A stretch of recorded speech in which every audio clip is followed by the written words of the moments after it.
They mine the oceans. They control volcanoes. They control earthquakes. We are now witnessing the greatest transition in the history of the human race.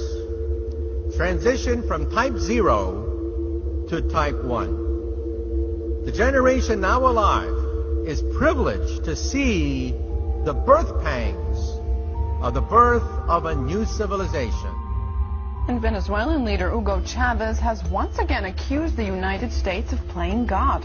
But this time it's Haiti's disastrous earthquake that he thinks the U.S. was behind. Spanish newspaper ABC quotes Chavez as saying that the U.S. Navy launched a weapon capable of inducing a powerful earthquake off the shore of Haiti. He adds that this time it was only a drill, and the final target is destroying and taking over Iran.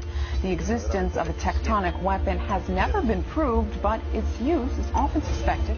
Last year, I confronted Heizo Takenaka, the former Japanese finance minister, over why he handed over control of the Japanese financial system to a group of American and European oligarchs.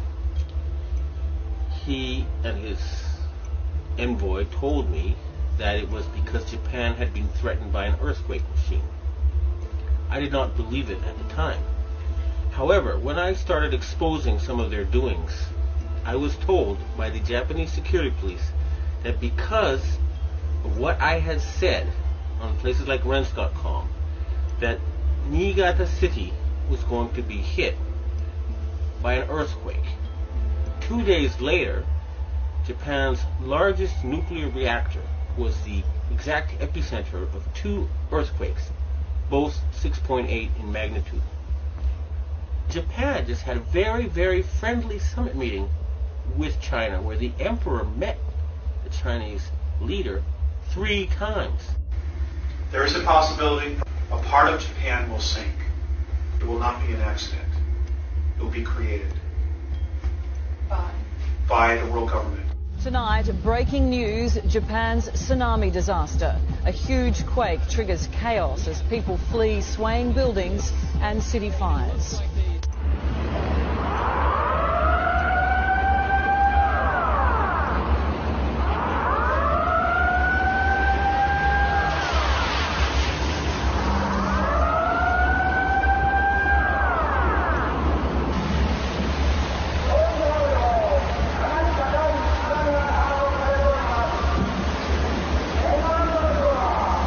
That was too much of a coincidence for me. So I started doing research and found out about HAARP, H-A-A-R-P. And I realized that they really did know how to make earthquakes.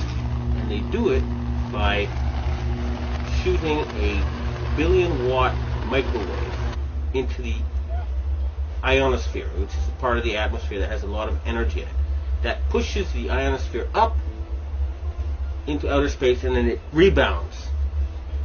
And the way it rebounds can cause earthquakes. Just like an opera singer can break a glass by singing at a certain level, or by dragging your fingernails on a blackboard, you feel a weird sensation. If they adjust the vibration for the rock underneath their target site, they can do that. Originally approached me in 1984 to find a use for the natural gas on the North Slope of Alaska, which they could not sell. To give you a feel for how much gas they asked me to find an application for, it was enough gas to produce all the electricity in the United States for a full year. I originated some ideas for military applications and beneficial civilian applications. Applications discussed in the patents included destroying missiles. Communications, control, and disruption were included. There were some other ideas, both to possibly modify weather and finally to lift a portion of the upper atmosphere further out into space.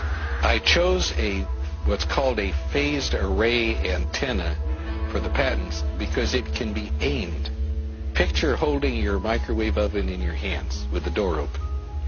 Then you can move it around and send those microwaves different directions. And for these applications where I wanted precise control of where the power was, I felt that was the best type of antenna to use. And that is the kind that HARP has built. HARP can paint designs in the sky, if you will. You know, it can take the beam and move it in any pattern that the scientist who's doing an experiment might want to do.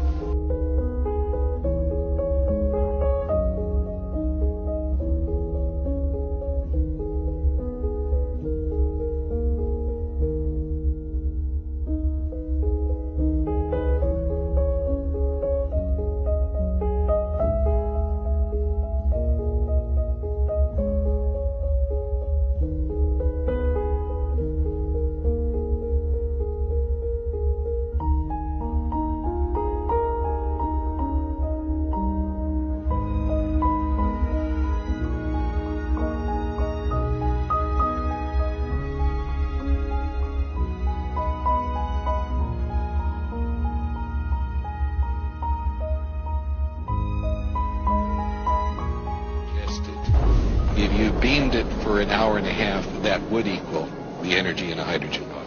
After I had actually left the program in 1987, one of the last communications I had with ARCO indicated that there had been a contract awarded for ionospheric warfare studies. And remember, a 1 billion watt microwave. What does microwave do to water? It heats it up. Now imagine if you put 1 billion watts into a tropical storm. You could make it much bigger. 3 hurricanes, 3 of them at one time. Now, after the earthquakes hit Niigata, a member of the Inagawa crime family, which is based in around the U.S. Yokosuka Air Base, and members of the Inagawa family have told me that their big boss is George Bush Sr. In other words, they work for Skull and Bones. And they invited me to a so-called UFO gathering where they showed me the video of this blob. They told me it was a UFO, but it was obviously, to me anyway, a plasma weapon, or a ball of heat created by something like a 1 billion watt microwave. And I predicted in my blog that there would be videos of lights found above China before the earthquake, and those videos then appeared on the internet after I predicted they would. And furthermore, a Taiwanese satellite detected a 50% drop in the ionosphere, in the amount of electric energy in the ionosphere above the earthquake zone. Now, a 50% drop would be exactly what would happen with HARP. It would push the ionosphere up, and then it would slam back down. The instant that we energized it, there was between a 4 and 4.5 on the Richter scale earthquake that occurred. We were so amazed about what seemed to be cause and effect. We get to an area that has a high propensity for earthquakes, in an area known as the megathrust of the Pacific Northwest. We turn it on, and an earthquake occurs. Is it more than coincidence that since going online, some experts have reported strange weather anomalies, including massive floods, hurricanes, and earthquakes? HARP went online in 1994, and construction continued until 2007. There are reportedly a total of 5 known ionospheric heaters, including HARP, in the world today. There are possibly 20 other ionospheric heaters in existence all over the world. Forever restless and untethered by concerns of practicality and marketability, Tesla's mind spawned a vast miscellany of odd inventions. Many of these were never developed beyond the concept stage, and the ideas seemed to grow markedly weirder in the final years of Tesla's life. Invention was normally a deliberate process for Tesla, his every intention and goal fully formed before he and his crew lifted a finger.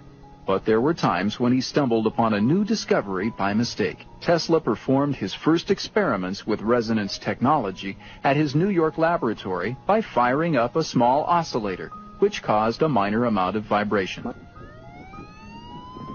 Suddenly, an alarmed squad of police officers stormed into the lab, demanding that Tesla stop at once. Manhattan was shaking for miles around. Tesla had not taken into account how resonance waves grow stronger the further they travel from their source. He had unintentionally created what became known as Tesla's earthquake machine.